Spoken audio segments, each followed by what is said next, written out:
بسم اللہ الرحمن الرحیم۔ ابو سعید خدری رضی اللہ تعالیٰ عنہ سے مروی ہے، کہتے ہیں کہ میں تمہیں وہی حدیث سناؤں گا جو میں نے رسول اللہ صلی اللہ علیہ وآلہ وسلم سے سنی ہے، میرے کانوں نے سنا اور میرے دل نے محفوظ کر لیا۔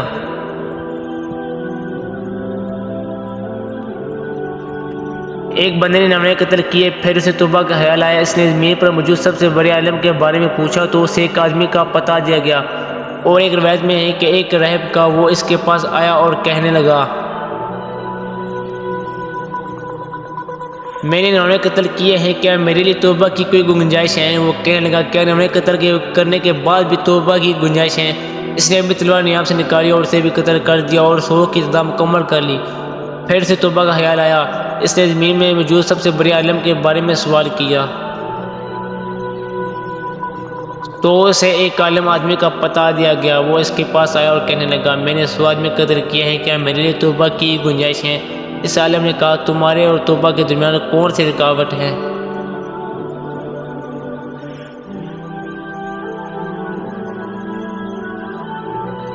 جس خبیث بستی میں تم ہو اس سے نکل کر فلاں نیک بستی کی طرف چلے جاؤ۔ اس بستی میں ایسے لوگ ہیں جو اللہ کی عبادت کرتے ہیں، ان کے ساتھ مل کر اپنے رب کی عبادت کرو اور اپنے علاقے میں واپس نہ آنا، کیونکہ یہ برا علاقہ ہے۔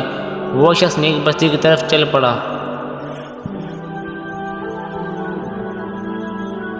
راستے میں اسے موت نے آ لیا، وہ سینے کے بل گھستا ہوا نیک بستی کی طرف بڑھنے کی کوشش کرنے لگا۔ اس کے بارے میں رحمت اور عذاب کے فرشتے جگنے لگے۔ ابلیس نے کہا، میں نے اس کا وارث ہوں، کیونکہ اس نے ایک لمحہ بھی میری نافرمانی نہیں کی۔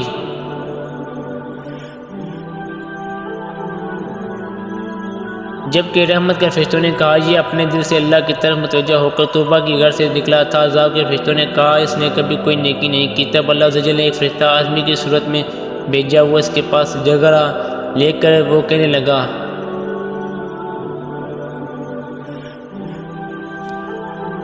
دیکھو یہ کس بستی کے زیادہ قریب ہے، اسے اس بستی والوں سے ملا دو۔ اللہ تعالیٰ نے اس بستی کی طرف وحی کی کہ قریب ہو جاؤ، اور اس بستی کی طرف وحی کی کہ دور ہو جاؤ۔ انہوں نے پیمائش کی تو جس بستی کی طرف جا رہا تھا اس سے ایک بلشت نزدیک تھا، اس لیے اسے رحمت کے فرشتوں نے لے لیا اور اللہ نے اس کی بخشش کر دی۔ حسن کہتے ہیں کہ جب اسے معلوم ہو گیا کہ وہ مرنے والا ہے تو اس نے اپنے آپ کو گھسیٹنے کی کوشش کی، اور ایک روایت میں ہے کہ سینے کے بل کوشش کی تو اللہ تعالیٰ نے اسے نیک بستی کے قریب کر دیا اور بڑی بستی کو اس سے دور کر دیا، اس لیے فرشتوں نے اسے نیک بستی والوں سے ملا دیا۔